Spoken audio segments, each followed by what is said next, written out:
He is a rare investment genius in the financial industry in a century, and he once fought against the strangulation of Western capital giants with his own strength. He was once the youngest trader in history, supporting 2 magnificent bull markets alone and saving countless tearful investors. Exchange rate defense war, facing quantum funds, bloodwashing Wall Street, billions of funds to rescue the market, trillion-dollar trading on the way to achieving the myth of capital, his beloved woman left him, and his best brother secretly stabbed his back. The former stock god was imprisoned. Time flies, looking back, it has been 100 years. He originally wanted to ignore worldly affairs, and from then on, he lived a simple life with simple tea and rice. Unexpectedly, in an accident, he returned to the age of 18. During the Asian financial crisis, international hot money was rampant, and Soros was sniping at the Hong Kong dollar. At this moment when the mountain rain is about to come, let's see how he can turn the tide and help the building collapse, once again standing at the peak of world capital. Keywords of the novel. Rebirth God-level operator no pop-ups, Rebirth God-level operator TXT complete collection download, Rebirth God-level operator latest chapter reading. Chapter 1. Returning to the age of 18. You are listening at novelfull.audio. Chapter 1. Returning to the age of 18. Holding his heavy forehead, Chen Weidong opened his eyes. Seeing the ceiling above my head, my thoughts turned into a tangled mess. Where is this? A familiar small room, rusty old-fashioned windows, and a cracked wall with a movie poster of Black Moon flying high nailed to it. Andy opened his arms in the rain, greedily breathing in the free air. This movie, it's been many years, right? Chen Weidong murmured. When his gaze swept over the calendar in the corner, his pupils suddenly shrank and he bounced up from the sofa. What's the situation? May 24, 1996. Feeling the numbers above and confirming that there was no dizziness, Chen Weidong was shocked. Turn your head. Red double happiness cigarette butts scattered on the ground, fast food boxes piled up in mountains, stinky socks that never wash. It's not wrong, this is the rental house that his deceased third uncle used to live in for many years. He will never forget, besides third uncle, who could be so messy. Reborn. It's still back to the 1990s. In the original time and space. At the peak of his life, Chen Weidong took advantage of the wave of state-owned enterprise reform and restructuring to launch a new round of bull market in the stock market. The market soared by 50-100 points. Countless economists shout, 10,000 points can be expected. However, just as the market was booming, the market turned sharply downwards. The index plummeted by 500 points, with thousands of stocks falling below the limit, setting a consecutive record for the highest daily decline in the history of the Chinese stock market. Institutions and investors trample on each other, billions of wealth evaporate instantly, countless people cry while eating noodles, tears drip into bowls, and dare not turn on the lights. Even worse, climb onto the rooftop and admire the final scenery. At the same time, Chen Weidong was also secretly plotted by his best brother, and the leakage of the internal delivery note quickly sparked an investigation. Countless media outlets seemed to be discussing and fiercely criticizing him, with various conspiracy theories emerging one after another. The spear pointed directly at Chen Weidong.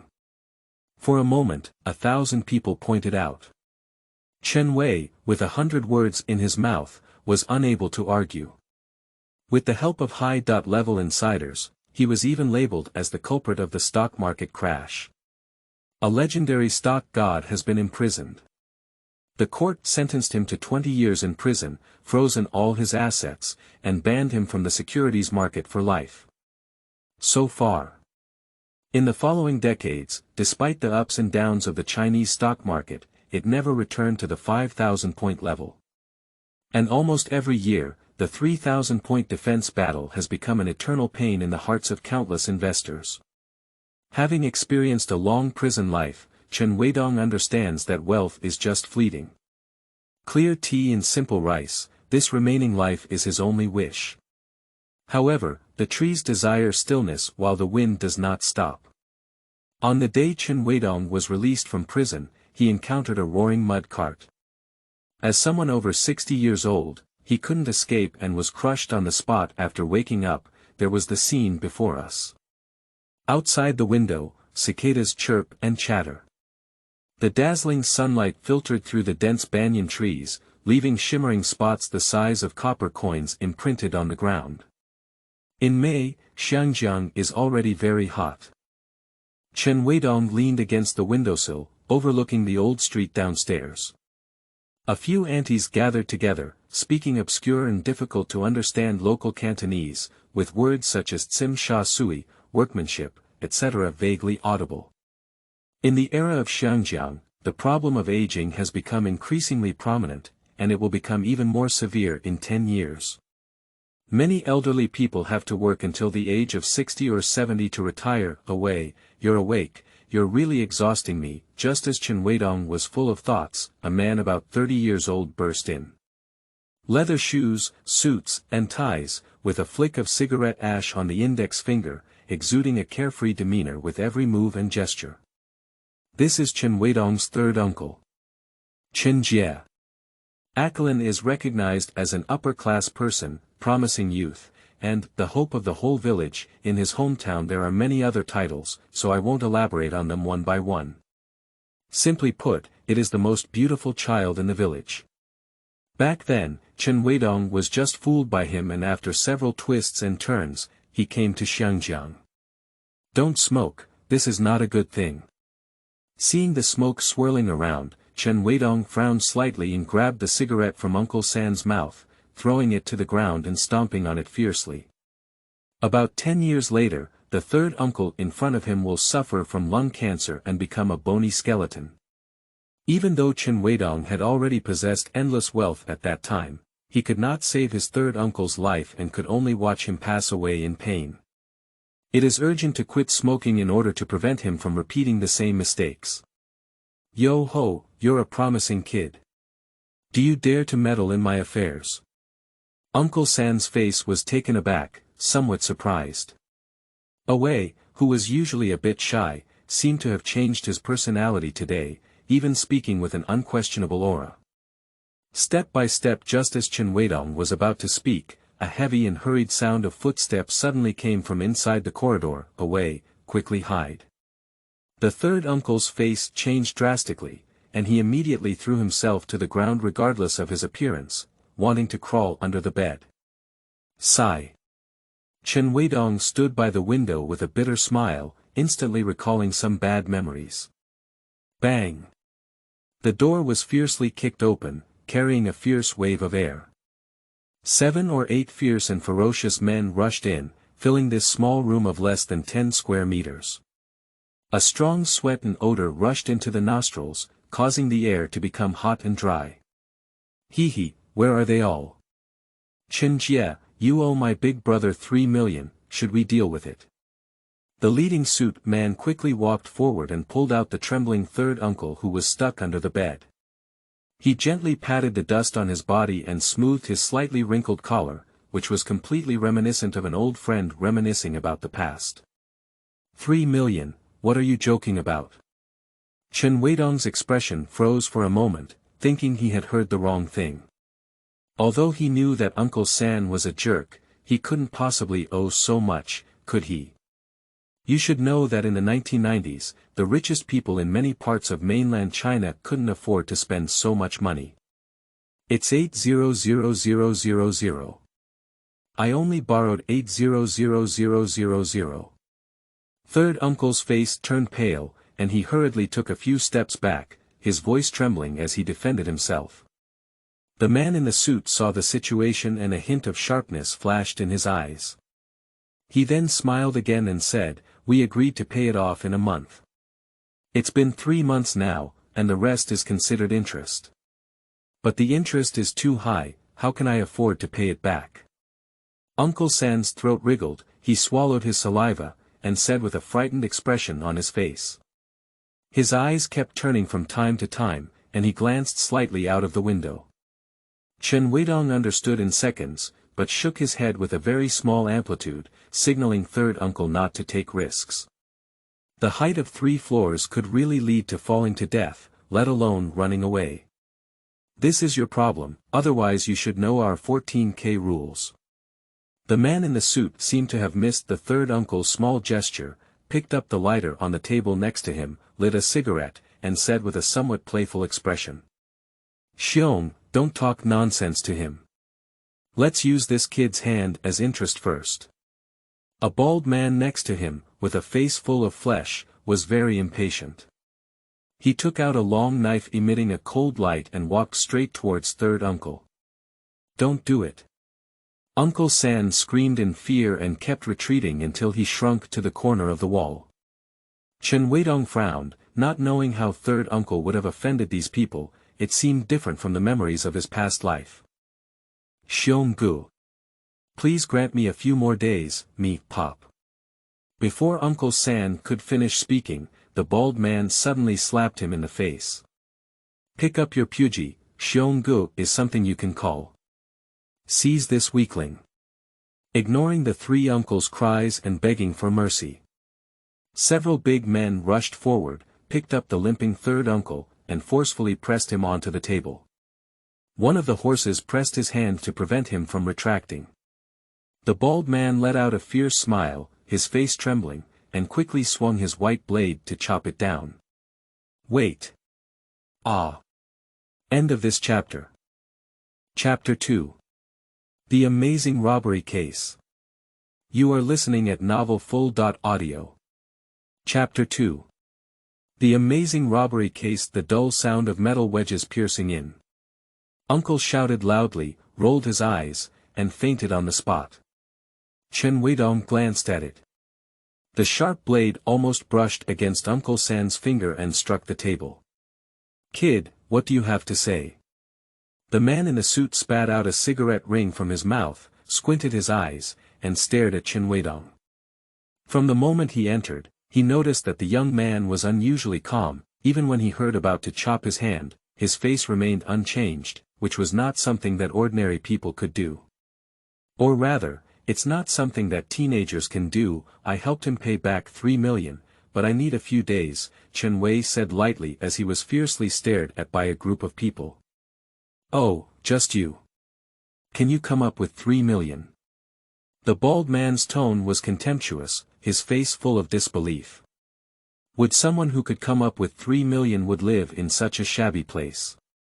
Isn't Xiangjiang devoid of poor people? Sure, but what if you can't take it out in a few days? The man in the suit had a serious expression, and he only cared about whether he could get the money. As for who paid, it didn't matter. What else can we do? We'll leave both lives to you. Chen Weidong shrugged and spread his hands, showing a clear attitude of being a scoundrel. Fuck you, young people, don't be too arrogant. Faced with a rolling knife meat like Chen Weidong, the bald man couldn't help but kick the table fiercely. If everyone was like this, how could their gang collect debts? Chen Weidong chuckled, his words of contempt overflowing in his expression. It's 1996 now. Despite the extreme arrogance of people like Xiangjiang, there's one after another. They are all autumn grasshoppers, and how many days can they still bounce around? The third uncle lying on the table was drenched all over, his legs trembling incessantly. He had never thought that pretending to be dead would be so terrifying. In his opinion, Awei's appearance at this time was purely due to his youth and ignorance. Xiong Gu, nicknamed La Mian Xiong, is a character who doesn't talk much about real people and is like a 14K military strategist. Not long ago, someone also spoke to him like this, but at night he was stabbed into strips and thrown into the sea to feed sharks. The scene was extremely brutal. However, surprisingly, the man in the suit remained silent for a moment, then took a few strong puffs of smoke before tapping the table with his fingers and saying, "At the end of the month, I will collect the data." After speaking, he gave Chen Weidong a meaningful glance. Then, he turned around and walked towards the door. Obviously, this condition was assumed by default. The bald man snorted coldly, raised his weapon in his hand, and glanced extremely disdainfully at Chen Jie, who was trembling on the table. He then led his men downstairs one after another. After a few breaths, accompanied by the sound of footsteps in the corridor, they gradually faded away. Chen Jie quickly got up and asked, "Away, where did you get 3 million? Your parents are all farmers and only earn a few thousand yuan a year. Why don't we run back to the mainland? If you can't leave, why not find a way to solve these 3 million? Upon hearing Uncle San's bad idea, Chen Weidong leaned on the sofa and sighed slightly. It was less than 7 days until the end of the month. Where could he get 3 million? Running away is definitely not feasible. If someone dares to give you time, they are not afraid of you running. There must be someone monitoring their every move around here. Sigh. Thinking of this, Chen Weidong felt a bit annoyed and picked up his cigarette box casually, pulling out a cigarette from inside. Upon seeing this, Uncle San quickly took out a lighter and respectfully helped Chen Weidong light the fire. Now he finally saw it. My own nephew is really hidden and not exposed. In such a critical situation just now, I can still calmly converse with those people like Xionggu. This is too strong. Did all the cowardice in the past just pretend? Chen Weidong didn't know what was going on in Uncle San's heart. He took a deep breath of his cigarette and kept recalling the big events that happened in 1996 in his mind. As a rebirth, the prophet of this era, anything that can be published in the newspaper means an opportunity. When one day, rebirth becomes a reality, what can we seize? Buy lottery tickets. Don't think about it, it's not reliable at all. Do you think you can win by buying that number? Are you going to trade again? No, this method doesn't work either. Chen Weidong shook his head secretly and rejected the idea. Although I have great confidence in my skills, it is impossible to earn 3 million in just a few days. Because he is currently lacking the most important principle. Time and money are inherently closely related. People will not become rich out of thin air unless they rob. Robbery. Chen Weidong suddenly thought of something and stood up abruptly, shouting. Third uncle. Do you know Zhang Ziqiang? The third uncle, who was anxious and taking a walk, was startled by Chen Weidong's actions. Confused, he said, What Zhang Ziqiang? That's Zhang Ziqiang who robbed the G-Field transport truck. After Chen Weidong's prompt, Uncle San finally remembered this person. The name Zhang Ziqiang is widely known in Xinjiang. A few years ago, a ruthless person who dared to rob transportation vehicles. A whopping 160 million Hong Kong dollars. Later, he was arrested and even hired a gold medal lawyer to defend him. The most outrageous thing is that they even won. The court acquitted him on the grounds of insufficient evidence. Not only that, Zhang Ziqiang also falsely accused others of framing him. Finally, the Hong Kong government will compensate Zhang Ziqiang with 8 million Hong Kong dollars. But what does this have to do with us? Third uncle asked in confusion. Chen Weidong leaned in his ear and said, according to the news, Zhang Ziqiang. We just need this so you can do it, what? Can this work? Uncle San widened his eyes in disbelief, not knowing where Ah Wei got the news. If it's not possible, it's also possible. This is currently the fastest way to make money. Chen Weidong extinguished his cigarette and said in a deep voice. May 30, 1996, in the afternoon. A luxury cart departs from Xiangjiang Central and heads towards Deepwater Bay. When the car reached Shoqing Mountain Road, several vans suddenly appeared, blocking their way. 7 or 8 robbers with hot weapons rushed out of the car in an instant, roughly forcing the people inside to get off. Due to the installation of bulletproof glass in the car, bullets cannot break through the windows. Under the stalemate, the kidnapper leader had to take out high explosives and place them on the roof of the car. The driver was afraid that his employer would be injured and was forced to open the car door a few hours later. Xiangjiang super rich, Lin Jiaqing received a phone call from his mansion halfway up the mountain. On the other end of the phone, it was reported that Lin Zeju, the eldest son of the Lin family, was kidnapped and demanded a ransom of 2 billion Hong Kong dollars. Money is not a problem, I will arrange it immediately, but I request to have an interview with you. Faced with the extortion from the kidnappers, the calm and composed Lin Jiaqing made his own demands. So, a century-long negotiation quietly unfolds at the Lin family mansion, ringing bell just as Lin Jiaqing was anxiously waiting for Zhang Ziqiang to come to his house. The phone in the living room rang again. Hello, Li Sheng. Lin. I am Lin Jiaqing, who are you? I know about what led to the young master being kidnapped, and... Upon hearing the sound in the microphone, the Lin family was genuinely surprised. How could anyone else know about their son's kidnapping? And how could the other party know their home phone number? At the first moment of the incident, he arranged for the butler to block the news. There was no report to the police, and even family members did not ask. They only explained that their son was on a business trip. Lin. Can we further discuss this? I'm right at your doorstep. Lin. I'll have someone pick you up right away. A few minutes later. A childish young man stepped in and smiled, saying, Li Sheng, I've heard a lot about you. Lin Jiaqing was very surprised, he didn't expect the person on the phone to be so young. Years of cultivation did not make him underestimate the other person, but he quickly said, Young man, to make a long story short, Zhang Ziqiang is coming soon. Chenga, don't worry, we have already. Chen Weidong sat down on the sofa in the living room and briefly talked to Lin Jiaqing about their plans and arrangements.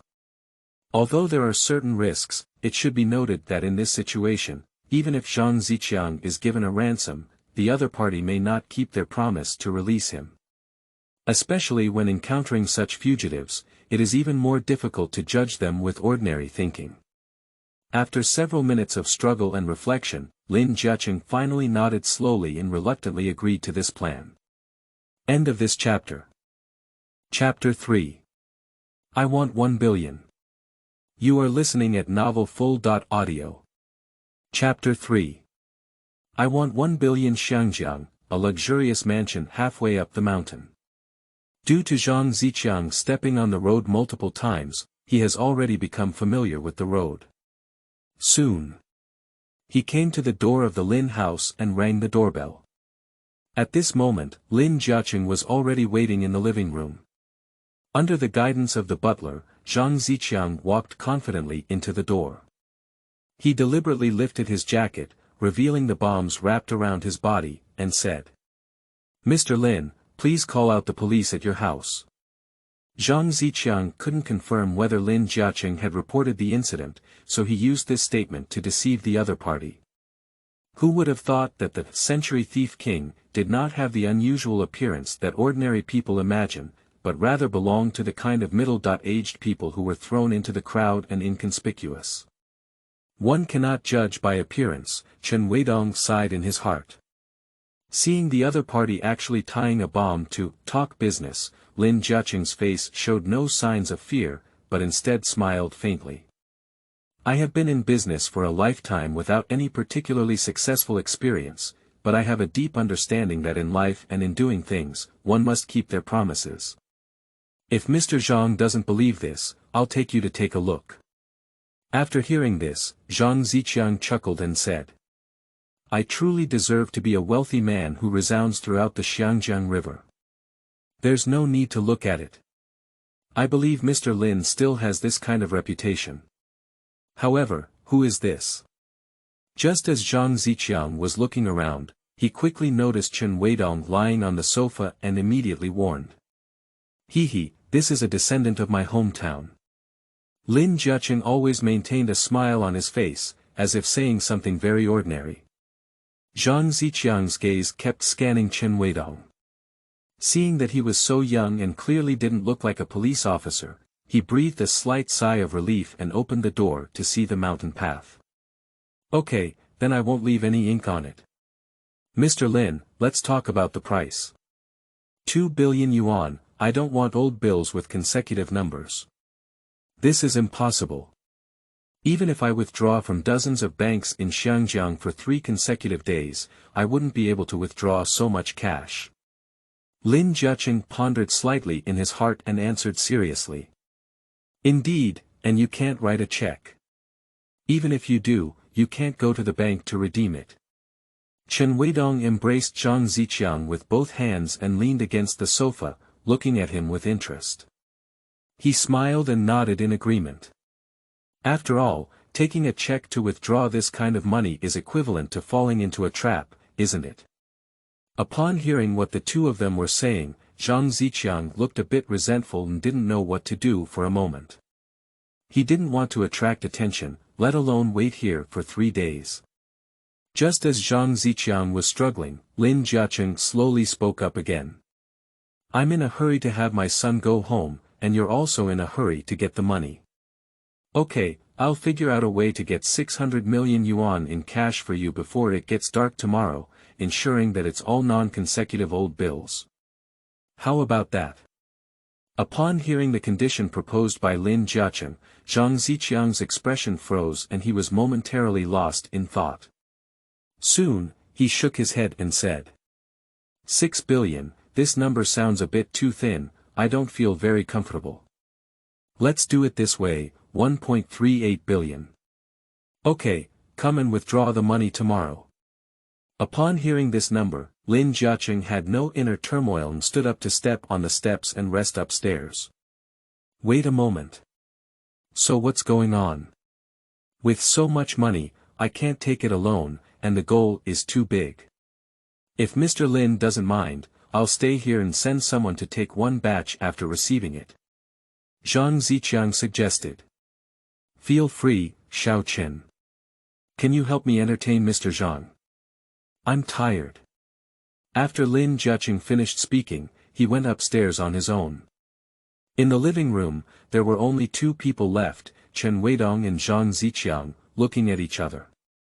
Chen Weidong saw the middle-aged man's noisy appearance and smiled, giving him a thumbs up and saying. Xianga, cow, robbing the rich to help the poor. Hey, kid, your uncle lost 10 billion yuan, don't you feel sorry? Zhang Ziqiang looked surprised, even surprised. He had never seen anyone lose so much money and still laugh. Hey, what does this money mean to my uncle? Chen Weidong lay on the sofa, boldly spreading his arms and stepping on the coffee table. He then took out a metal lighter and casually lit a cigarette for himself. That look is no different from the second-generation ancestor of Causeway Bay. Zhang Ziqiang was originally a figure who mingled with the lower echelons of society, and he felt uncomfortable talking to wealthy people like Lin Jiaqing. Now, seeing Chen Weidong's down-to-earth demeanor, he suddenly felt like he had a similar odor. Soon, the two of them started chatting one by one. The sky is getting dark. Tsim Sha Sui, intersection of Oilfield Village. Several trucks were driving on bumpy and muddy roads, with roaring engines and the sound of car horns echoing through the entire village from time to time. A person wearing a white safety helmet and looking like a supervisor is holding a walkie-talkie, constantly directing a large truck filled with sand and gravel to different locations for unloading. In the depths of the village, a dilapidated house was filled with laughter and joy. Several kidnappers are extremely excited and discussing how to spend money in the future. Because they just received a call from Changgu, saying that everything is going smoothly and the Lin family is urgently raising ransom. It won't be long before they can get $1 billion cash, a huge wealth they can't spend their entire lives on. It's done, it's done. This time, I went back to my hometown to build a house. Just as everyone was lost in pride, a few piercing whistles could be faintly heard in the distance. Toot toot toot, what's the situation? Why is it so noisy? Hearing the whistle of the truck, everyone immediately became nervous. A member named Xiaoma smiled and explained, Brother Sun, a nearby construction site started construction a few days ago, so there's no need to make a big fuss. 2 days ago. Okay. Sun Gu originally had some doubts in his heart, but when he heard from Xiaoma that the project had started 2 days ago, his heart suddenly relaxed. It seemed that he was overthinking. One of the kidnappers danced excitedly and patted the iron cage, saying, "Lin Gongzi, your father is really a remarkable person." Haha. This statement immediately drew a wild laugh from all the robbers. The person in the cage huddled in the corner, silent. Unexpectedly, his father paid a price of 10 billion to redeem him. This must have shocked the world if it were to be spread at the same time, on the outskirts of the village. Countless agile shadows are rapidly approaching this dilapidated building. Is the message reliable? The leading man confirmed again. Absolutely reliable, Zhou Sir. That person knows everything about the mainland capital like the back of their hand, so they won't deceive us on this matter. A middle-aged man in casual clothes next to him, holding a pistol tightly in his right hand, whispered in a low voice. That's fine. The leading man nodded lightly. This time, they escaped without orders from their superiors. If they didn't make any contribution, they would definitely be dismissed when they returned. The speaker was Zhou Xingcheng, the elite instructor of the Flying Tigers team. Just a few days ago, Officer Huang from Shisha branch secretly approached him and told him this amazing news. Zhou Xingcheng was greatly shocked. I didn't expect that in today's legal society, there are still people who dare to be so rampant. But I dare not report it casually, because the person involved is the richest man in Xiangjiang. End of this chapter. Chapter 4. Even Wings Cannot Escape. You are listening at novelfull.audio. Chapter 4. Even Wings Cannot Escape Taking Advantage of the Darkness. Under the cover of the sound of trucks. Dozens of members of the Flying Tigers quietly surrounded them a villa halfway up the mountain. From eating, drinking, and having fun, to seeing and hearing from a foreign country, Chen Weidong casually pinched it. Speak confidently. Zhang Ziqiang's rich experience broadened his horizons and he exclaimed that it was too late to meet. Zhang Ziqiang was very envious and secretly surprised. These wealthy people indeed have a lot of knowledge. Compared to that, I feel like a country bumpkin nouveau riche, and it seems that I need to learn more in the future. The two of them circled around and couldn't avoid discussing money. Zhang Ziqiang's hands itched and couldn't help but excitedly invite him, "Brother Chen, after this matter is over, are you interested in going to Macau with me to play a few games? Gambling money. I'm not very interested, making money is too slow." Chen Weidong peeled open a banana, took a bite, shook his head, and said. In his view, the game on the gambling table is nothing compared to the fight in the financial market. Both the psychological tension and stimulation, as well as the return on money, are far inferior. Moreover, in this golden age, there are countless industries that generate profits faster than gambling. As long as you choose the right industry, getting rich is not a problem at all. Why be the fat sheep on the card table? In history, after Zhang Ziqiang successfully obtained 1 billion yuan, Lin Jiaqing once advised him to do some serious business. Zhang Ziqiang, however, did not take it seriously and even looked down upon it, because he felt that making money this way was too slow, so he turned around and took the money to Macau. The result is naturally a complete loss. Not only that, but it also offended a prominent figure in Xiangjiang at that time, laying hidden dangers for the subsequent arrest. Zhang Ziqiang saw Chen Weidong's appearance, which clearly showed a better way to make a fortune. He immediately felt restless and wanted to ask for more information. At this moment, several electronic sounds suddenly came through, sound of dripping water drop by drop. With the continuous sound, Zhang Ziqiang's face changed slightly, but he quietly stared at Chen Weidong.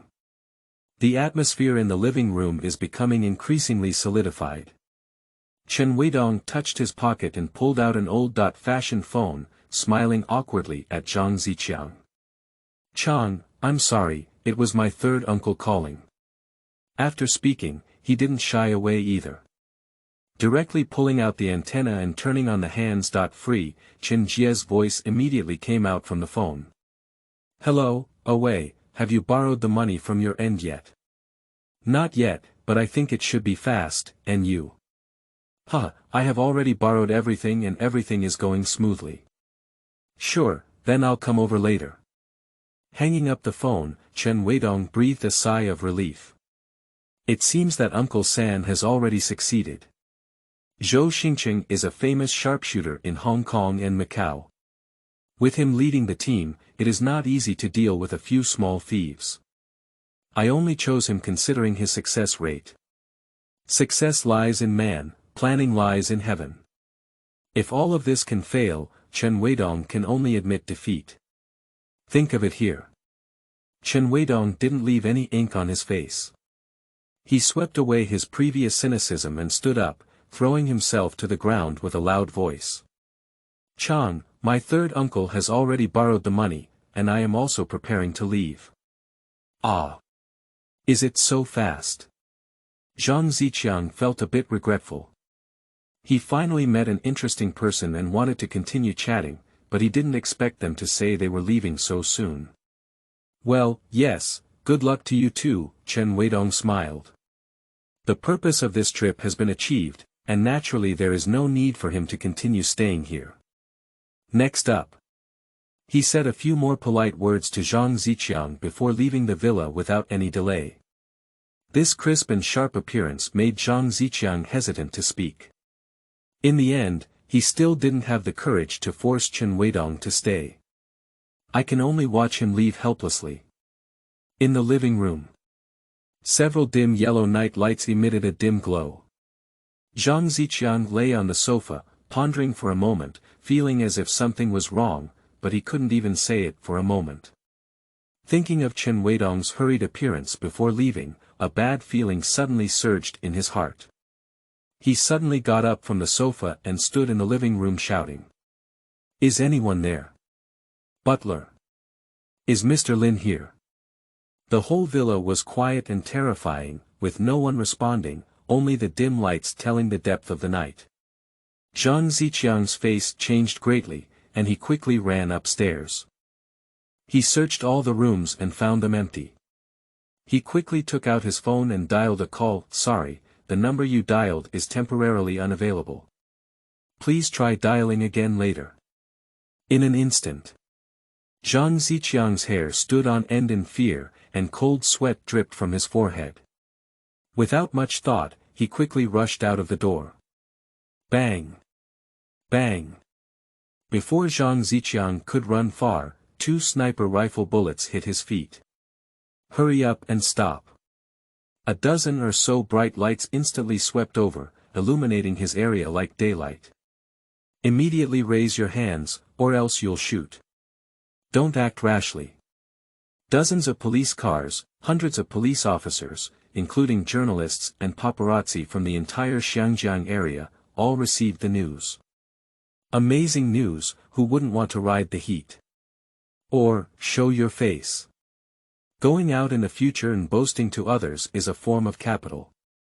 Zhang Ziqiang hurriedly looked around and found himself surrounded by water, and angrily cursed. Damn it, these wealthy people are really cunning. They don't have any integrity in their mouths, they are all tricks.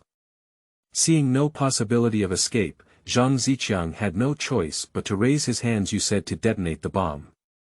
Hee, that would only kill oneself. 2 o'clock in the morning. Lin Jucheng finally led the convoy back to the villa halfway up the mountain. Along with him were Chen Weidong and his third uncle Chen Jia, as well as the restless young master of the Lin family.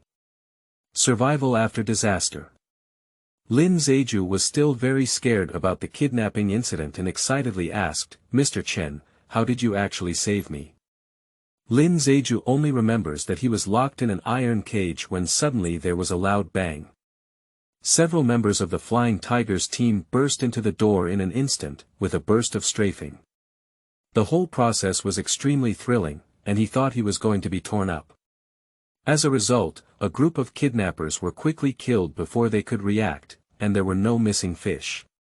What surprised him the most was that after only 2 hours of being kidnapped, the Xiangjiang police were able to accurately locate the specific location where he was imprisoned, which was really amazing. According to his understanding, the police in Xiangjiang probably don't have this level of expertise, otherwise how could they have been repeatedly humiliated by Zhang Ziqiang before? The work was completed, and Chen Weidong was in a good mood. He briefly explained the planning process to everyone. The most important point is, where did the news come from? How do you know the location of the prisoner? He didn't elaborate too much on these, and even intentionally or unintentionally avoided them. Those present are all smart people, no one would be foolish enough to delve deeper into the matter. After listening, Lord Lin held Chen Weidong's hand and said gratefully, "Thank you very much, Mr. Chen. Don't worry, you saved me. My father will definitely repay you. Mr. Chen, thank you for saving the dog. If you have any requirements, feel free to mention them. As long as I can do it, I can consider them." Lin Jiaqing also stood up and immediately expressed his opinion. "What I want is this sentence from you." Chen Weidong was overjoyed and immediately said, "I also save people for money, and I don't deny that. Zhang Ziqiang wants 1 billion from you, but I don't want more than 500 million, do I? Is that all?" Lin Jiaqing and Lin Zeju were both somewhat surprised. They didn't expect that the other party only needed 500 million yuan. Isn't it common for ordinary people to have such an opportunity to speak up like a lion? Am I asking too little? If Mr. Lin insists on giving me 1 billion, I don't mind either. Chen Weidong joked with a smile. To everyone's surprise, Lin Jiaqing listened but said seriously, "Sure, Mr. Chen, I can give you 1 billion because it's insignificant compared to my son's life. You also risked your life to save my son. I am deeply moved. This friendship cannot be measured in money, and you can always contact me whenever you need it in the future." After speaking, Lin Jiaqing immediately took out a stack of checkbooks, brushed them with a carbon pen, and wrote a sum of 10 billion yuan on them, handing them to Chen Weidong. Chen Weidong calmly took the check, without any attachment to the numbers on it, and handed it to the third uncle next to him, Chen Jie. Uncle San received a check worth 1 billion yuan, but he didn't remain so calm anymore. His heart was simply overjoyed, and his face even twisted with excitement. If it weren't for being in front of outsiders, I'm afraid everyone would have been shouting and screaming. Lin Jiaqing noticed the different actions of the two and couldn't help but secretly think that the waves behind the Yangtze River pushed the waves ahead. The young man in front of me, although young, is much stronger than his third uncle. End of this chapter. Chapter 5. Before the Storm. You are listening at novelfull.audio. Chapter 5. Before the Storm. Uncle San was beaming with joy and told Chen Weidong that he didn't care about other people's opinions at all. Just get the money. Now his mind is full of thoughts on how to spend these 10 billion yuan. As for the 3 million yuan high-interest loan owed, in Cantonese, it means, sprinkling water. Chen Weidong smiled bitterly, feeling helpless at Uncle San's comical appearance. At this moment, Lin Zeju curiously asked, "Mr. Chen, may I ask how you plan to spend these 10 billion yuan? Why don't you buy stocks from our Yellow River industry?" Chen Weidong didn't immediately agree to what he said. Huanhe Industrial, this company is not unfamiliar to many people. Thanks to it, Lin Jiaqing became the richest man in Xiangjiang in one fell swoop, and since 1999, he has also topped the list of the richest people in China, holding on for 15 years. This is mainly due to Lin Jiaqing's outstanding operational ability, as well as the rapidly growing profitability of Yellow River Industry. In 1999, Yellow River Industrial Group's after-tax profit reached 185 billion Hong Kong dollars. In 2000, the total market value of Huanhe Industrial Group was approximately 812 billion Hong Kong dollars. In this era where the per capita monthly income on the mainland is only a few hundred yuan, it is simply astronomical and enough to make anyone feel numb. He has too many halos on his body. From a poor boy from a poor family, he jumped to become the richest man in China. Even the people of Xiangjiang were amazed by his achievements and gave him the nickname Lin Chaoran. In the original time and space. After handing over a ransom of 1 billion yuan to Zhang Ziqiang, Lin Jiaqing once suggested that he buy stocks of Yellow River Industry, which is enough to ensure that he has no worries about food and clothing for his life. Regarding this, Zhang Ziqiang only replied with 2 words. He. Chen Weidong is not a reckless man like Zhang Ziqiang. After thinking for a moment, he replied. I am very optimistic about the future of Huanghe Industry and believe that its stock price will soon double several times, but I don't think it's a good time to buy now. Oh. Lin Jiaqing and his son exchanged a glance, with a puzzled expression on their faces. This was the first time they had heard such an answer. Chen Weidong did not explain the issue, but instead asked Lin Jiaqing in reverse, saying, Mr. Lin, do you think there is a risk of economic crisis in Xiangjiang's current economic situation? How could this be? Lin Zheju on the side blurted out. In his view, the influx of a large amount of foreign investment into Xiangjiang has led to rapid growth in its manufacturing exports. With a favorable economic situation, it is unlikely that an economic crisis will erupt. Seeing the other party's complete disbelief, Chen Weidong didn't explain much. He smiled and said, This is just my personal guess.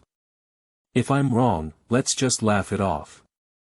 Unlike Lin Gongzi, Lin Jiaqing did not rush to deny it. When he heard the words economic crisis, he smiled and helped his glasses. Others may be afraid, but he won't. Because since the 1950s, Lin Jiaqing has experienced 3 economic crises. It can even be said without hesitation that the reason why he started his business was not only because of his strong business ability, but also because he relied on the economic crisis, constantly taking bottom positions, acquiring and restructuring, and gradually becoming a millionaire. Risk means the birth of opportunities. But he also couldn't figure it out. At present, the economy of Xiangjiang and even the entire Southeast Asia is showing a vigorous development trend. Especially neighboring Thailand, which relies on manufacturing exports and has a per capita income of over $2,500, has been classified as a middle-income country by the World Bank. As the saying goes, under the high-speed economic growth, it is enough to cover up all contradictions. How could there be a risk of economic crisis in such an environment? Lin Jiaqing was puzzled by his thoughts.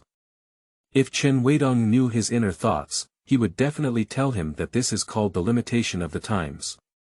Even the richest person like Lin Jiaqing would not notice much before the wolf knocked on the door. Moreover, this financial storm without gunpowder was completely designed by Western capital giants specifically for East Asian and Southeast Asian countries. To plunder decades of development achievements in the Asia-Pacific region. Chen Weidong is very clear. It is now 1996. There is still 1 year left until the outbreak of the economic crisis. Saying these things now will only make people feel alarmist. So, he intentionally diverted the topic next. A few people exchanged their views on business again. Chen Weidong, as a reborn individual, naturally has unique insights into future trends and developments by utilizing his prior knowledge and information advantage. In a lively conversation, even some superficial details have benefited Lin Jiaqing greatly. In my heart, I am even more amazed that the mainland is really hiding dragons and crouching tigers. The young man in front of me is so powerful. It seems that I still need to learn more. When talking about the conversation between Zhang Ziqiang and Chen Weidong in the living room before, Lin Jiaqing couldn't help but be very interested and said, Mr. Chen, I saw you say to Zhang Ziqiang during surveillance that there are many industries that earn money faster than gambling. Is this true? Chen Weidong didn't expect that Lin Jiaqing would suddenly ask this question. He pretended to be surprised and said, isn't Mr. Lin already doing it? Lin Jiaqing was taken aback and the two of them looked at each other with a smile. Everything is in silence. Time flies by. It seems like the sky is getting brighter outside. Chen Weidong politely declined Lin Jiaqing's special car pick-up and drop-off, and left the mansion halfway up the mountain with his third uncle. By the time they left the private residential area, it was already past 6 o'clock in the morning. I took a taxi and soon returned to my residence in Kowloon. I'm really tired. The two of them fell asleep, completely unaware of what was happening outside. 7 o'clock in the morning. Many people in Xinjiang have already started to be busy. Whether it's white-collar workers in office buildings or street vendors killing fish in vegetable markets, gathering together is always a matter of discussion. The son of the richest man in Xinjiang has been kidnapped, and the century robber, Zhang Ziqiang, has been caught. There are also rumors through the grapevine that the kidnappers were extorting 1 billion yuan in cash. Lin Jiaqing had already prepared the money, but for some reason, he was suddenly caught. Such a huge number is definitely the largest kidnapping case in history. Many young people who don't want to work hard can't help but howl when they hear a ransom of 1 billion yuan, why isn't my father Lin Jiaqing? Countless media outlets have reported this amazing news. For a moment, there was a global uproar. Who could have thought of it? The son of the richest man can be easily kidnapped in broad daylight, let alone ordinary people. Can the security of Xinjiang still be trusted? On TV, Lin Jiaqing is being interviewed by various news media and said, "It's my fault this time. Our family's reputation in Xinjiang is so high, but we have no defense at all, which gave the bandits an opportunity to take advantage of.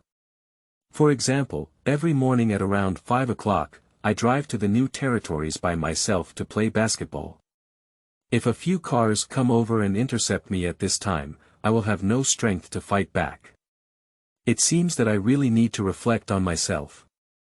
As soon as these words were spoken, many wealthy people in Xinjiang were in danger, fearing that they would one day encounter a fugitive. Therefore, many wealthy individuals are willing to spend a lot of money searching for skilled bodyguards, retired soldiers, and the like to protect their travel safety. This indirectly led to the rapid rise of the private bodyguard market. And in the entire incident, the two key figures, under the deliberate protection of Lin Jiaqing, were naturally not exposed. The Hong Kong government also happily claimed to the public that it was the Xinjiang police who received insider intelligence and prepared a plan in advance, successfully arresting Zhang Ziqiang.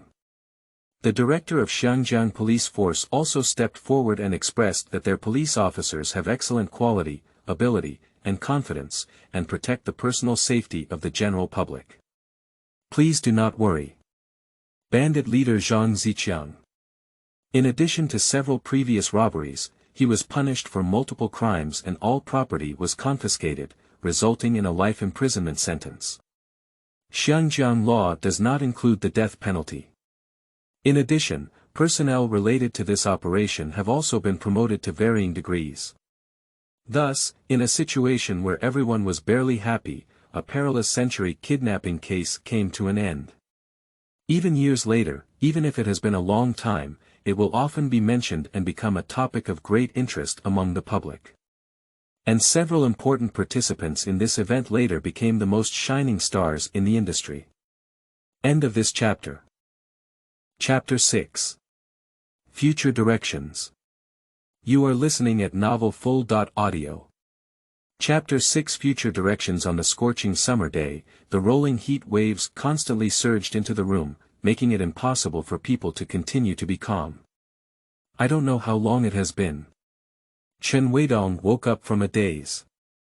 Although it has been several days since Rebirth.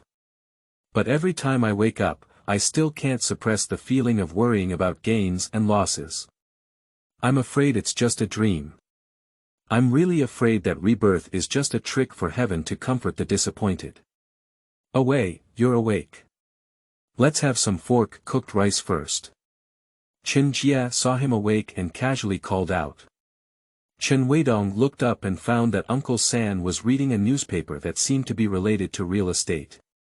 He sat up with his arms supporting him, his back against the wall, took a slight sigh of relief, and asked, are you sure where to buy? It's too expensive, it's too outrageous. Chen Jie kept making complaints.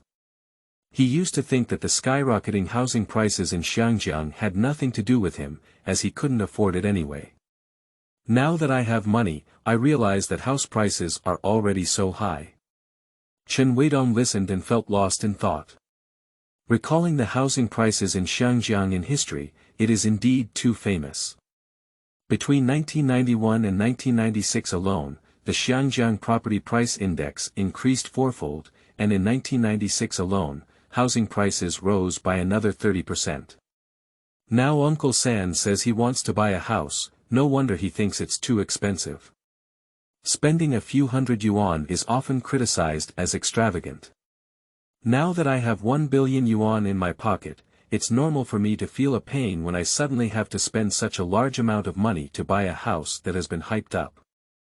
Now in the market, the mainstream voice is that the real estate foam in Xiangjiang has been very big, so everyone should keep calm. So, many people are still in a wait-and-see state. Look at this, Hong Kong View Garden, with 3 bedrooms and 1 living room. A 1,000-foot house costs 8.25 million Hong Kong dollars, which is outrageous. Even the richest man in our hometown cannot afford it. Chen Jia leaned over and pointed to a property advertised in the newspaper for Chen Weidong. Buy any set you like, as long as the environment is good and the location is quiet. Chen Weidong is not very interested in houses, but the price increase is so outrageous that it has become well known to everyone. The people of Xiangjiang often refer to it as a 1,000-foot mansion. A luxurious mansion. For those who don't know, at first glance, they thought it was some kind of big villa. In fact, 1,000 feet is approximately equivalent to 93 square meters. How dare you call it a mansion with such a small area? However, the market is like this. When an item is hyped up, as long as it has enough added value, even a straw hat can be called a luxury. Moreover, this is a house, an indispensable thing for everyone. Your girlfriend and future mother.in.law, who can spare you? Real estate developers and speculators have seized these opportunities, crazily speculating on high housing prices, coupled with being linked to healthcare and education, which has become a necessity. Of course, countless people also secretly criticize people like Lin Jiacheng for hyping up the real estate market in Xiangjiang, making it impossible for ordinary citizens to afford a house. Real estate, an absolute lucrative industry. Creating countless billionaires. 20 years later, there will be another person on the mainland who successfully became the richest person in China for a period of time through real estate. But in the end, it went bankrupt, leaving behind a large amount of debt. Once upon a time. Chen Weidong, like many people, has fantasized countless times that if he could turn back time and live his life, he would definitely pursue real estate. Real estate speculation, and then ruthlessly becoming wealthy. However, Chen Weidong has gone through 20 years of imprisonment and the ups and downs of his life. I no longer have the previous obsession with money. 2 is a human being. It's not easy to have a second life, but if it's still dominated by money, then rebirth is meaningless. After dinner, Chen Weidong and his third uncle arrived at HSBC Bank, preparing to exchange the 10 billion yuan check. It is impossible to exchange it all for cash. Even if you make an appointment in advance, it will be difficult for the entire Xiangjiang Bank to raise 10 billion yuan in cash in a short period of time. They were received by a lobby manager who only slightly verified the authenticity of the check before warmly welcoming them to the VIP room and urgently notifying the president. Not long ago, a slightly chubby middle-aged man hurriedly ran over and said in a very kind tone, "2 gentlemen, what kind of business do you need to do? I'll have the specialist handle it directly for you. You don't need to queue at the window, just sit down and have a few cups of coffee. Just wait a moment. There aren't many big clients like this in Xiangjiang, let alone so young. Maybe it's the big prince of some family." Chen Weidong explained the purpose of his visit. Immediately after, the bank staff opened 2 bank cards for them and divided 1 billion into 5 parts to deposit. Each person has 1 card. Chen Jie crossed his legs and remained calm throughout the journey, clearly putting on a show again. Others don't know, but Chen Weidong is very clear. Uncle San wore a suit and even had his hair waxed for a trip to the bank, exuding an elite demeanor. The bank president was also secretly surprised, and his heart was indeed extraordinary. But I was a bit curious. Which noble young master is this from? Why haven't you ever heard of him? It seems that we need to go back and flip through the information after work. Before leaving, the manager insisted on giving them a bunch of small gifts. Out of the bank. The third uncle, who had billions of dollars in his hands, became extremely swollen and walked with a proud demeanor, raising eyebrows at the sight of others. Unexpectedly. Joy brings sorrow. As soon as I left the bank, I met an acquaintance. The man in a suit walked over with a few horses in full swing. It's hard not to believe this posture, they are deliberately squatting here. Uncle San immediately stuttered like a deflated ball, saying, Xiong. Xiong, you also come to the bank to handle business. Unexpectedly, the man in the suit did not threaten or speak harshly before coming up. Instead, he smiled and patted his shoulder, saying, Not bad, it looks like you've already taken care of 3 million, haven't you? Not waiting for Uncle San to answer. Chen Weidong spoke up first and said, We have already settled the money. Please accept this $3 million check. After speaking, Chen Weidong took out a filled-out check and handed it directly to the man in the suit. Don't worry, our boss wants to see you once. If you agree, these 3 million yuan will be waived. The man in the suit waved his hand and said a thought-provoking sentence. What? Is there such a good thing? Uncle San's face lit up with joy, but he didn't expect to save several million by meeting him once. Just about to agree. But Chen Weidong spoke strongly, No need, let's just follow the rules. We don't want to owe anyone. The man in the suit turned black on his face, and his face couldn't hold back. A few young horses behind them cursed loudly, Poker. Don't toast, don't eat, and be punished. Our boss is treating you to save face. What are you pretending to be? Uncle San looked at it and felt a bit anxious. His eyes kept gesturing to Chen Weidong, and he quickly agreed. Isn't it just a meeting? There was no change in Chen Weidong's face, he just looked at the other person with determination and maintained the posture of handing over the check. The atmosphere on site suddenly felt a bit cold. Sigh. Seeing Chen Weidong so determined, the man in the suit reluctantly accepted the check. The matter was over, and Chen Weidong didn't talk anymore. He turned around and left, and Uncle San quickly followed suit. Big brother, should we teach them a lesson? One of the horses gritted his teeth and said. Forget it, it's not someone we can afford to offend. The man in the suit sighed. In the past few days, what Chen Weidong and his team have done, he has witnessed the whole process. Just being able to call Lin Jiachen cannot be an ordinary person. And the subsequent fall of Zhang Ziqiang was closely related to them. I thought proactive contact could establish some friendship, but I didn't expect the other person to have an attitude of not wanting to say another word to them. On the way. Chen Jie couldn't help but ask, away, why refuse? What's wrong with meeting their boss? We can still save 3 million. Upon hearing him say this, Chen Weidong suddenly stopped and said to him seriously. Remember, don't have any dealings with these people in the future, otherwise no one can protect you. Why? The background of 14K is and it will arrive soon. After listening to Chen Weidong's explanation, Chen Jie was startled and scared. He didn't expect the water inside to be so deep. But he was even more surprised. Wei has really changed now, completely different from before. Is this still the Wei he knows who is decisive in his work? In the next few days. Chen Weidong and Chen Jia wandered around, almost covering the entire Xiangjiang River. Finally, I spent almost 100 million yuan to purchase a villa in Shallow Bay. At first, Chen Jia didn't agree. He felt that living in a house worth several million was already luxurious enough, and there was no need to spend a lot of money on a standalone villa. Chen Weidong had to tell him that this villa would rise to over 1 billion in the future. When Chen Jia heard these words, he was so scared that the cigarette ash shook in his hand. I cannot accept it in my heart that housing prices will rise to such an exaggerated level. After all, housing prices are already very outrageous now.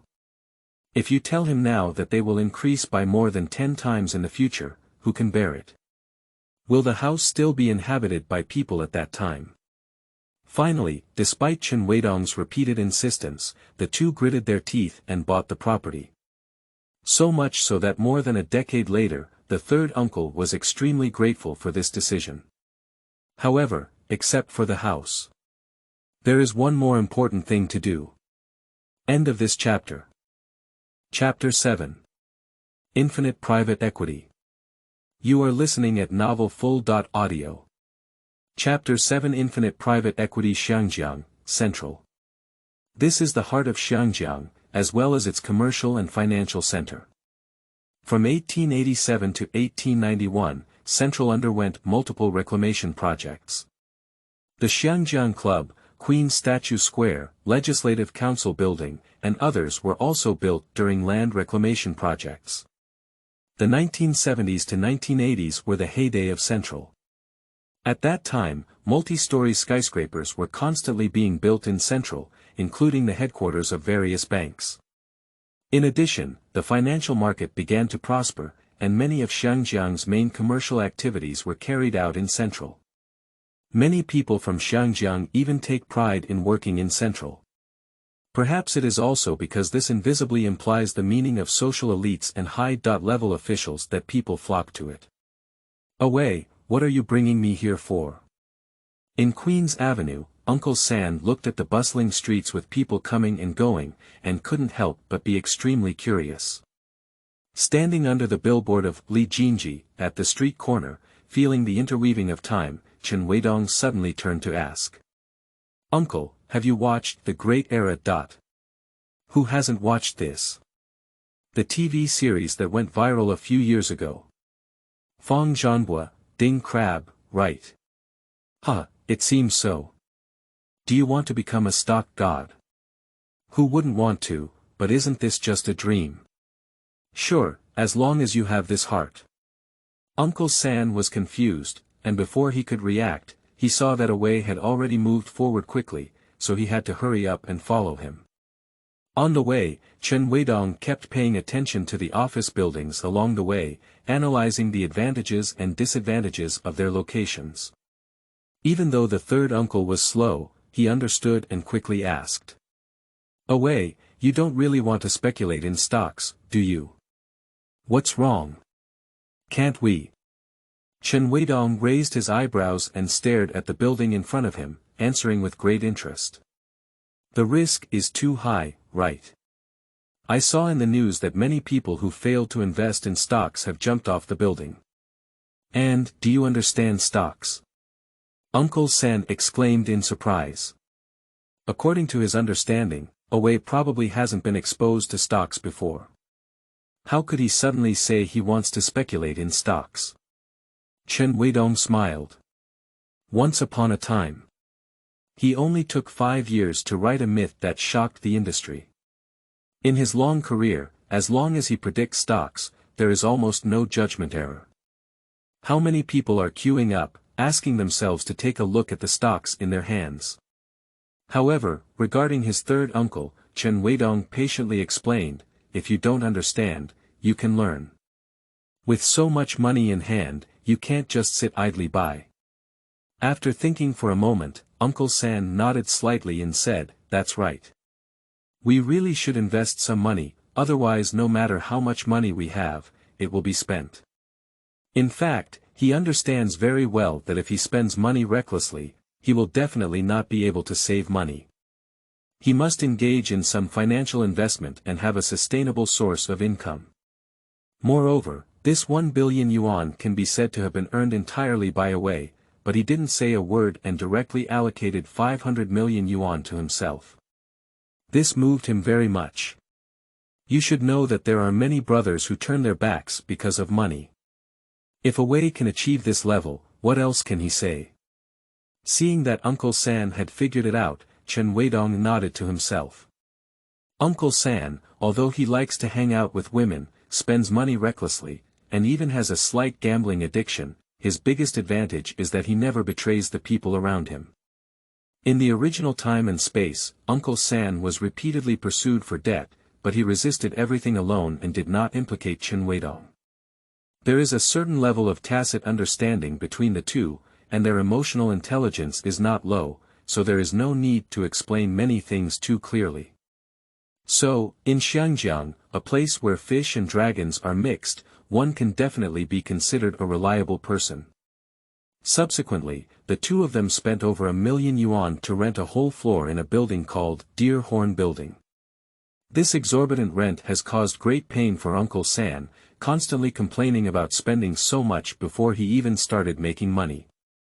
The land area in Central is insufficient, and even after multiple land reclamation, it still cannot meet the needs, resulting in high office rent here. Chen Weidong comforted him, saying that small money doesn't come, big money doesn't come, especially since this is the busiest area in Xiangjiang, it's normal for every inch of land to be expensive. On their left is HSBC Bank, and not far from their right is the headquarters of Lin Jiaqing's Yellow River Group, which can be said to have a very good reputation. Going out in the future, one will definitely be a true, elite person. Chen Weidong and his team are on the 9th floor. If you are in the West Office, standing in front of the French window, you can just see the charming Victoria Harbor and the ebb and flow of the coastline. In Chen Weidong's words, they are now a small fish in the ocean of capital. When the tide of the times rolls in, are you washed away with no skin, or do you choose to go against the current and become a trendsetter in the stormy waves? During the renovation period, Lin Zeju once visited. Upon hearing that Chen Weidong and his team were planning to establish a limited liability company type fund, they would invest 30 million yuan on the spot. I can't even stop it. Helpless, Chen Weidong had to let him join. So, the company's shareholding structure was adjusted to Chen Weidong 50%, Chen Jie 30%, Lin Zeju 20%. No one has any objections to this ratio. Uncle San couldn't even ask for it. Because he thinks that Lin Zeju's family is the richest man in Xiangjiang, and his investment vision is definitely not bad. Even if he cannot compare with Lin Jiaqing, he must be stronger than a Wei. After learning about Uncle San's thoughts, Chen Weidong was speechless. However, when naming a company, everyone has their own ideas. For example, Uncle San said it should be called Nebula Fund or Kirin Fund. Lin Zeju believes that it should be called a Unicorn or Typhoon Eye. Chen Weidong smiled and said, it's all about names, either animals or typhoons. Thinking of the opponent he will soon encounter, Chen Weidong immediately made a decision and called it Infinity. Infinity. It is a variable or function whose absolute value increases infinitely during a certain process of change in the independent variable. Uncle San, a country bumpkin, certainly doesn't understand the meaning behind it.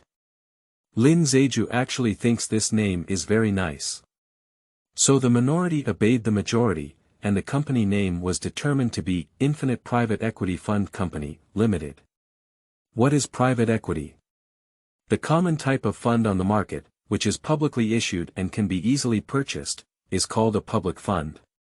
Private equity funds refer to investment funds raised from qualified investors through non-public offerings, abbreviated as private equity funds. Simply put, private equity is when you privately gather a group of financially successful and wealthy partners to invest together. Of course, there are limitations. For example, the number of investors cannot exceed 200. With the idea that someone is good at handling things and doesn't need to be wasted. Chen Weidong grabbed Lin Zeju and asked him to find a professional accountant to help register for private equity and settle in the company, responsible for financial management. After all, if Chen Weidong is busy, he will definitely not have time to pay attention to these details. In the future, there will be many people coming into the company, and without professional personnel, it is impossible to manage them. Setting the framework and tone of the company first is the right thing to do. Lin Zeju readily agreed and stated that he would find a reliable candidate as soon as possible. During the period when his license was issued, Chen Weidong also conducted a series of remedial classes for his third uncle. End of this chapter. Chapter 8. Third Uncle's First Battle. You are listening at novelfull.audio. Chapter 8 Third Uncle's First Battle from Stock Fundamentals to Candlestick Charts, Time Trends, and Trading Language. Uncle San made rapid progress and quickly understood how to read the market. Apart from these necessary knowledge, Chen Weidong did not impart too much theory about the stock market to Uncle San. Because he is well aware that the market is based on his own perception and analysis, rather than listening to others say what to do, which is not what a trader should do. If there is no one's own opinion, it's not called a trader, it's called a trader. Uncle San has just entered the stock industry and is enthusiastic about everything. He even plans to buy some financial books, saying that he wants to further learn and become a skilled trader as soon as possible. After Chen Weidong found out, he quickly stopped him. In the original time and space, Chen Weidong has seen countless talented traders/investors who have fallen into an investment cycle after reading financial theory books written by experts. For example, when you read a book written by a certain investment expert titled XXX Stock Practical Techniques, XXX Theoretical Operation Guide. When a similar trend appears in the market, because you have read this book, the memories in your mind will overlap with the current trend. Next, you will be unable to resist applying certain formulas from the book, which will affect your original judgment. However, the daily trend of the market is unique and there is no replicable situation. If you win by chance, it will be even more terrifying.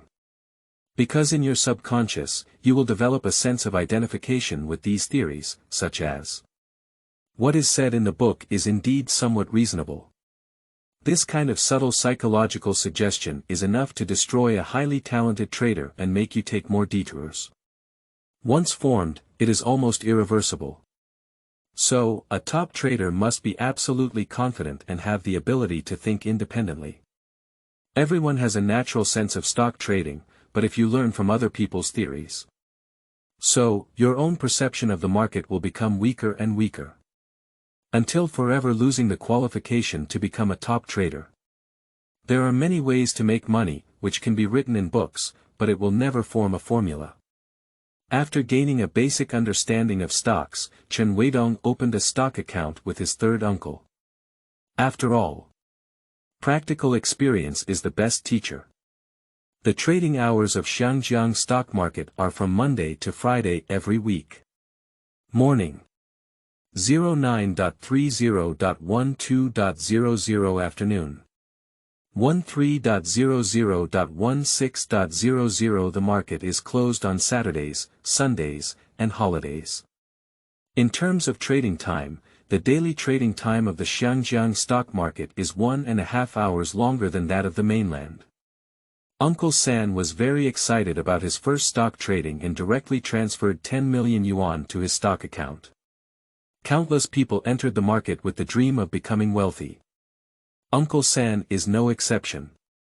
Chen Weidong asked Uncle San to choose stocks on his own and first feel the atmosphere of the market.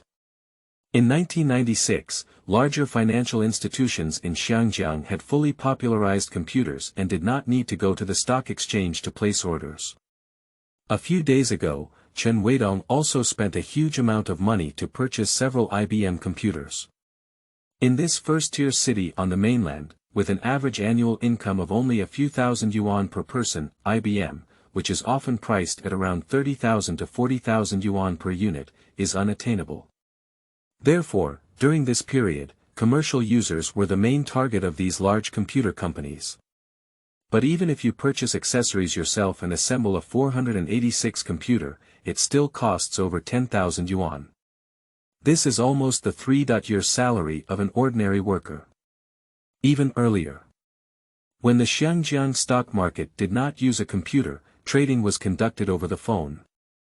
The customer calls the red vest, trader, on the exchange by phone, and the red vest provides a quote, which is written on the bulletin board. They look at the bulletin board and match the transaction. Even as long as there are enough manpower, using an abacus to speculate in stocks and calculating the overall market index with pure hands is theoretically possible. Refer to the Great Era. Now, Chen Weidong and his team only need to pay an additional fee to open online transactions and can place orders on their own computers. Chen Weidong brewed himself a cup of tea, then opened his computer and looked at the trend of the Hang Seng Index in recent years. Previously, there was a round of upward trend. The Hang Seng Index is currently hovering around 11,000 points, fluctuating and consolidating repeatedly, with 2 consecutive attempts to climb but failing to break through. It seems that there is a risk of a pullback in the near future. Chen Weidong has come to this conclusion and is preparing to remind Uncle San to wait before making a purchase. Unexpectedly, within half an hour of opening, Uncle San had already taken in all 10 million yuan. What's the situation? Are you closing the entire warehouse now? Chen Weidong was dumbfounded and couldn't help but admire these newcomers. They were brave, and if they were in the A-share market, they would have been trapped to death long ago. I have already risen by 3 points and made a profit of several 100,000. Uncle San was smug and couldn't help but show off. What stocks did you buy? Chen Weidong leaned up to his computer. Lenovo Group, what do you think of this stock? Is it very promising? Uncle San pointed to the position in the bottom right corner of the screen. At first glance, Chen Weidong really looked like the Lenovo who sold computers in his past life. The current stock price is around 0.5 yuan. In the 1990s, Lenovo still had a certain level of innovation ability, but considering recent market factors, Chen Weidong still advised. I feel like there will be a wave of adjustments in the near future, so let's temporarily clear the warehouse. According to his estimation, if nothing unexpected happens, the market should rise and fall today, closing with a cross star. The cross star at the top of the stage indicates a significant divergence between the bullish and bearish sides, and is also a signal that the market is about to reverse. It cannot be said that it will definitely go like this, but it is also a high probability. The purpose of transaction analysis is not to pursue a 100% success rate, but to pursue profits greater than losses. Uncle San doesn't think so. In his view, the uptrend has just begun and the market is slowly climbing. Currently, the trading volume is very active, and there must be many people competing for chips. How could it possibly fall? As he stumbled upon, Lenovo Group rebounded and continued to rise after a slight decline in the early trading session, even reaching an 8% increase in intraday trading. In less than 2 hours, Uncle San's market has earned over 700,000 yuan. This is much more exciting than a casino. If it weren't for Chen Weidong's pull, he would have added tens of millions of positions. A gambler moves from one gambling table to another. It won't be long before the greedy fangs are exposed. Perhaps this is the magic of the capital market. The trading system implemented in the Xinjiang stock market is a T+0 trading system. Stocks purchased on the same day can be sold on the same day. For the same stock, multiple buying and selling operations can be carried out using the same funds within one trading day. And while implementing the T+0 trading system, there is no limit on price fluctuations. Uncle San can sell his stocks at any time if he is willing. However, he had already turned his head and couldn't listen at all. Seeing Uncle San's greedy appearance, Chen Weidong had a clever idea and sold 20 million shares of Lenovo Group in the opposite direction. This is also a major feature of the Xinjiang stock market, which allows for both long and short positions. Simply put, a normal buyer like Uncle San is called long. And Chen Weidong's short selling is not optimistic about the trend of this stock, and he needs the stock to fall in order to make money. However, in the Xiangjiang stock market, there are only over 100 stocks that can be short-traded. Coincidentally, this includes Lenovo Group. The market is closed at noon. Uncle San was beaming with excitement, boasting about the vast future of computers. I only hate entering the market too late. Thinking of his victory in the first battle, he waved his hand and called the Michelin restaurant, ordering a few shark fins. In his words, if the people of Xiangjiang make money by buying stocks, they just want to eat this. We should do as the Romans do when in Rome. Shark's fin with rice. Very high. End. There is a lot of nonsense in this chapter. I believe readers who read my book are interested in stocks or have some understanding. Thank you for your support. In the future, I will speed up the pace. End of this chapter. Chapter 9. New Finance. You are listening at novelfull.audio. Chapter 9 New Finance. The way, give it a try. The taste is quite good, no wonder those wealthy people like to eat this. Uncle San indulged in 3 portions of shark fin alone, while still greeting him. Isn't the taste of shark fin just like vermicelli soup? What's so delicious? Chen Weidong leaned against the office chair, really lacking appetite. It has been exposed in later generations that shark fins contain mercury and other heavy metals, and drinking too much may cause infertility in men. Yes, stock god. Uncle San was satisfied with his meal and put down his bowl, teasing him with an unconvinced tone. Haha, who is the stock god? Chen Weidong was about to counterattack when he heard cheerful laughter coming from outside. Looking through the glass, it turned out to be Lin Zeju, walking quickly into the office with a beautiful woman in black professional attire. Chen Weidong glanced at the woman, with long hair draped over her shoulders and a beautiful face. She had a pair of watery big eyes that were constantly rotating, scrutinizing the environment in the office. That fair profile, under the reflection of sunlight, can still vaguely see tiny hairs. The word yellow-haired girl suddenly popped out of Chen Weidong's mind. Judging from her lack of understanding of worldly wisdom, she is clearly a recent college graduate. Mr. Lin, isn't this your little secret? Uncle San circled around the two of them, widened his eyes, and said in a daze. I heard this is very popular now. For someone like Lin Zeju who is handsome and so wealthy, it's normal to find a few secrets.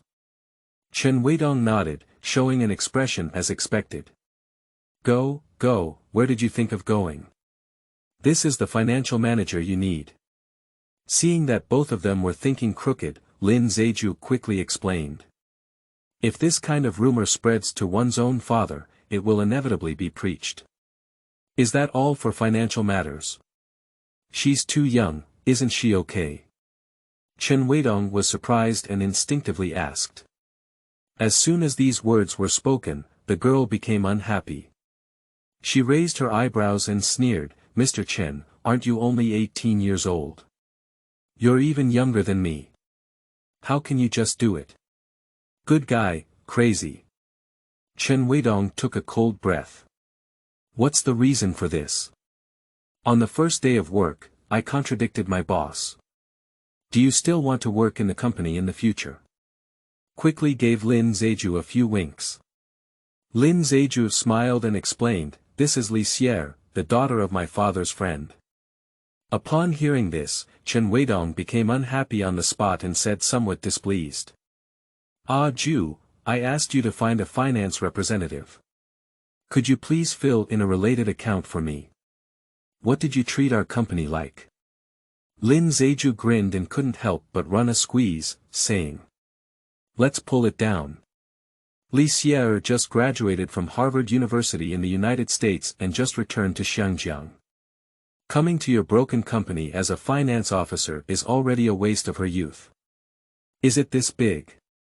Chen Weidong carefully scrutinized her. It was obvious that the other party was not simple, and there was even a high possibility that they knew some insider information. For example, One's identity in the major robbery case was most likely exposed in the internal circle by Lin Jiacheng and others. Otherwise, he really couldn't figure out how such a talented person would come to work as a small financial assistant in their small company. There must be some purpose behind it. Absolutely. Chen Weidong quickly sorted out these veins. Just as he was about to ask about something he had previously explained, Lin Zeju lowered his head to look at his watch and said, "I left you guys behind. I have something else to do, so I'll leave first." After speaking, he left the girl and hurriedly ran away alone. Cough cough, third uncle, take her to the next office and work there from now on. Chen Weidong was extremely uncomfortable with the woman's strange gaze and had to speak. "Wait, haven't you arranged work for me yet?" Li Sierre blinked her eyes and said, "Harmless to humans and animals." The girl took the initiative to request a job, but Chen Weidong felt embarrassed to refuse. So he nodded and smiled, saying, "Not bad, young man. I really appreciate your work attitude. Can you go downstairs and buy me a cup of coffee first? Is that all? Otherwise, with a monthly salary of 50,000 yuan, let me work as a clerk." "What? 50,000? As soon as Chen Weidong sat down, he jumped out of the chair. Lin Zeju is really using the company as a shelter by giving his relatives salaries indiscriminately, right?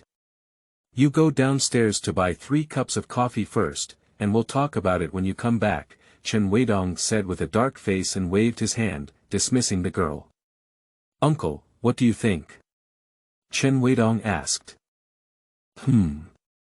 No response. Chen Weidong glanced sideways and realized that Uncle San had already been sitting in front of the computer. He leaned over to take a look and immediately smiled. Lenovo Group only had a 1% increase left. Let's take back the profit now. His mother, I expected it would fall back in the afternoon, but I didn't expect it would be so big. Uncle San cursed and said. Almost done, this is just a small joke. Let's take a look at my account. Chen Weidong opened his computer and showed Uncle San his holdings.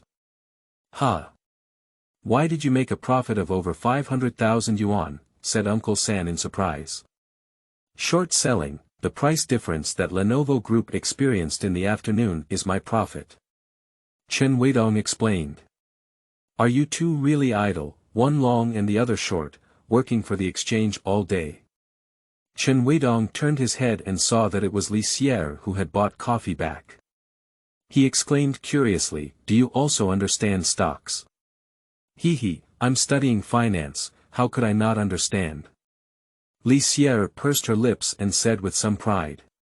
Amazing, amazing, why haven't you become a billionaire? Chen Weidong clapped his hands and pretended to flatter. The stock market carries risks, so one must be cautious when entering the market, just like Newton once lost money by trading stocks, right? Li Sierre heard someone praise her, and her eyes laughed like crescent moon. Chen Weidong was speechless, let her speak of both good and bad.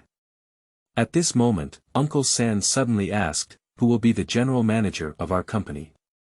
Without hesitation, Chen Weidong replied directly, third uncle, it must be you. In fact, he has already thought about this issue many times. Considering the future development of the company, he is not suitable for public exposure. He is still accustomed to being a trader, specifically responsible for technical matters. And he is well aware of the principle that high places are too cold. In the past, he may have been, hey, there's only 3 of us in the company, all of us are bare-headed commanders. Who will be the general manager? Is there a difference? Li Sierre couldn't help but interject, she couldn't bear to watch anymore. Go out and close the door by the way. Chen Weidong glared at her and said seriously, it seems that the company's confidentiality measures need to be improved. Cut, I'm not curious about it yet. Li Sierre pursed her lips and got up, ready to leave the office. Wait, you can go find some news media and publish a job advertisement, saying that our company is offering 100 million Hong Kong dollars to recruit an operator. Chen Weidong stared at the computer and said intently. What? 100 million. Are you crazy? End of this chapter. Chapter 10. 100 million job fair. You are listening at novelfull.audio. Chapter 10 100 million job fair Xiangjiang, Central.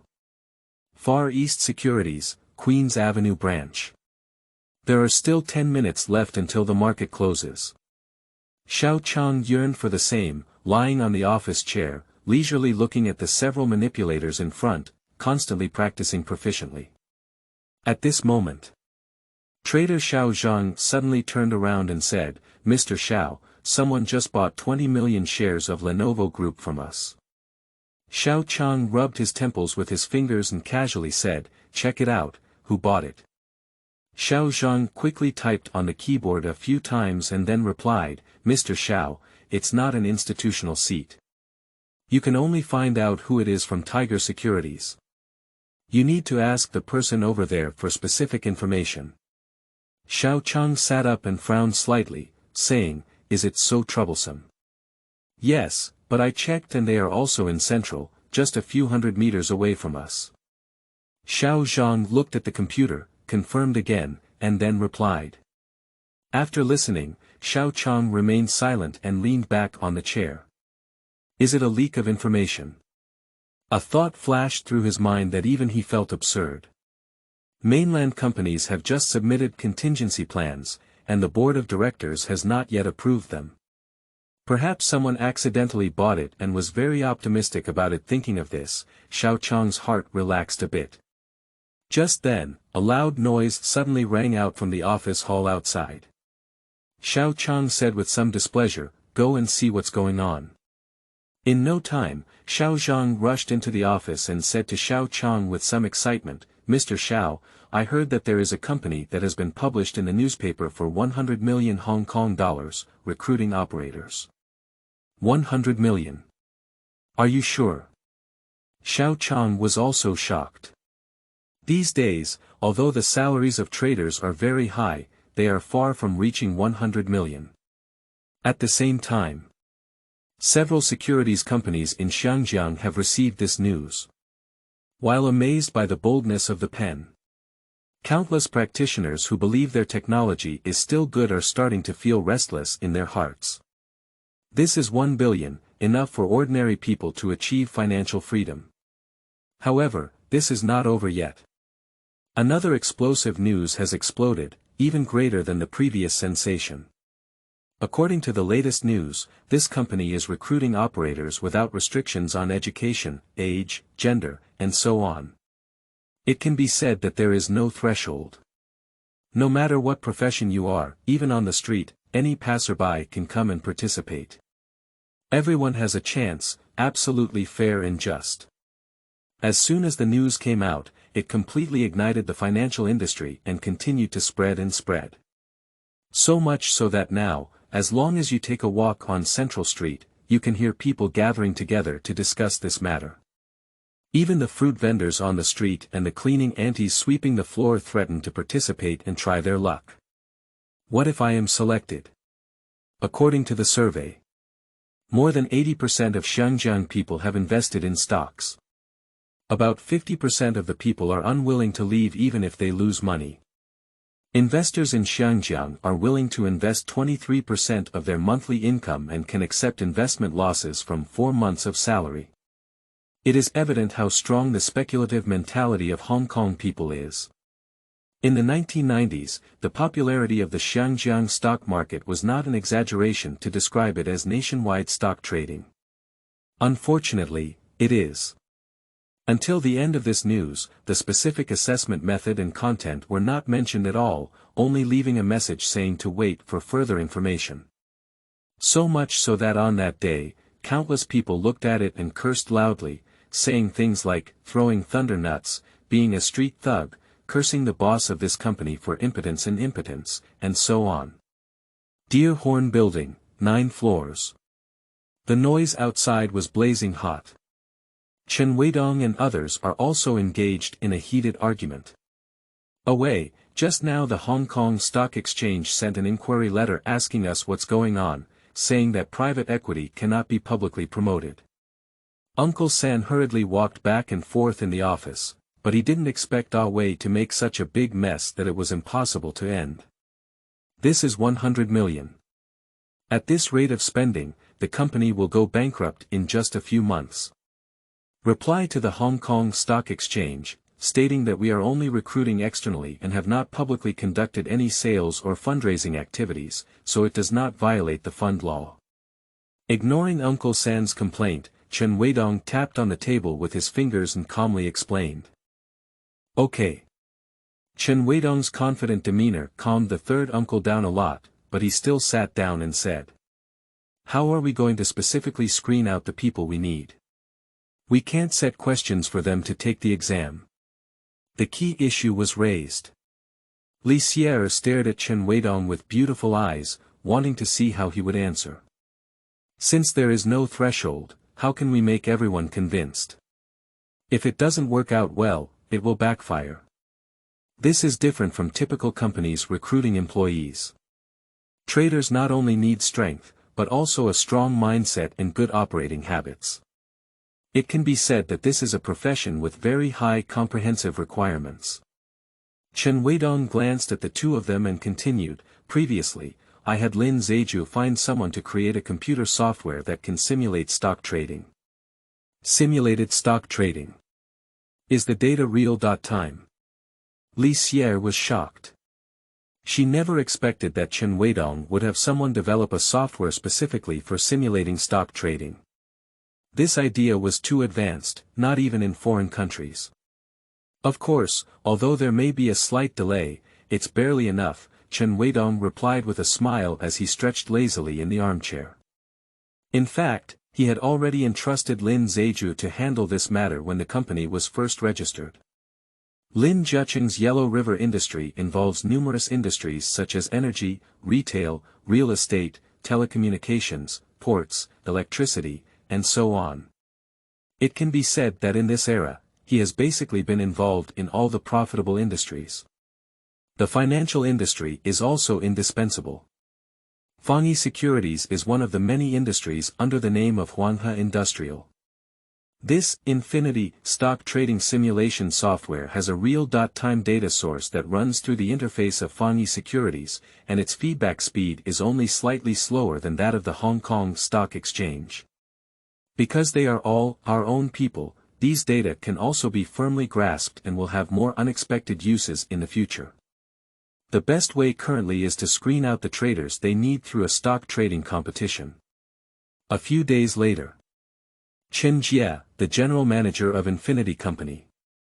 We have invited many people, such as Jade Channel, Xiangjiang TV Broadcasting, Xiangjiang Business Daily, and Xiangjiang Economic Daily Weight, dozens of well-known news media. It was publicly announced that this job fair will adopt a stock trading competition approach to select operators who meet the standards. The annual salary is 100 million Hong Kong dollars. After speaking, he publicly displayed the notarized employment contract to show its authenticity. Countless media outlets are taking photos. I can't help but sigh, the working emperor is about to be born. However, General Manager Chen Jie also stated that the purpose of this competition is not to recruit the first place. Instead, one of the top 100 contestants was selected for employment. For traders, grades are just one important factor, but not all.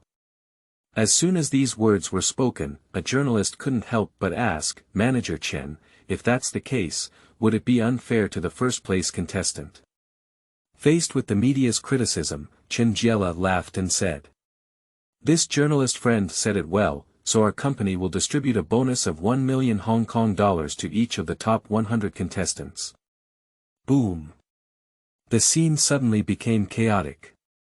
Countless journalists whispering in disbelief. I didn't expect such a small company to be willing to spend 200 million Hong Kong dollars just to select a qualified trader. How big a storm will this trigger in Hong Kong? Something happened today, which resulted in only one chapter being updated. End of this chapter.